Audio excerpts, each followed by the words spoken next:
So I'm just outside of the town of Greyton, and on one of the walks right outside of town really, there's a Protea that caught my attention. I don't think it catches a lot of people's attention because it's not the prettiest of Proteas. It actually looks a bit half dead and eaten by a lot of insects. But this Protea at the moment is in full flower and I can smell it. And what's so unique about Protea AMPLEXICAULIS is that its flower does not attract any hummingbirds or bees or butterflies. It actually attracts rodents and mice and shrews.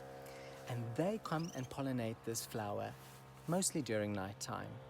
So that's what I want to show you. So let's look at the flower.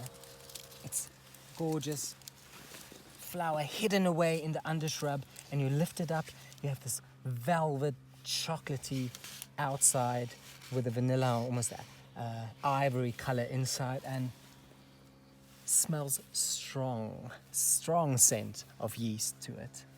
The pollen is ripe at the moment, and if you can see just below this open flower, there's another bud that's going to start to open. It's almost like a truffle wanting to explode.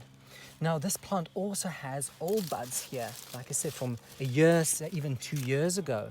Now why is that? It keeps its buds on the plant because the seeds are in there. Now when a fire comes through this area, this plant will most probably die.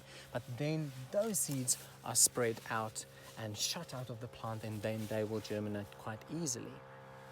So this is very special to see. This is probably one of the shy Proteas, one of the Proteas that nobody sees when they walks past. It's not as showy as some of the other Proteas we have in the surroundings, like this Protea repens, this beautiful white one.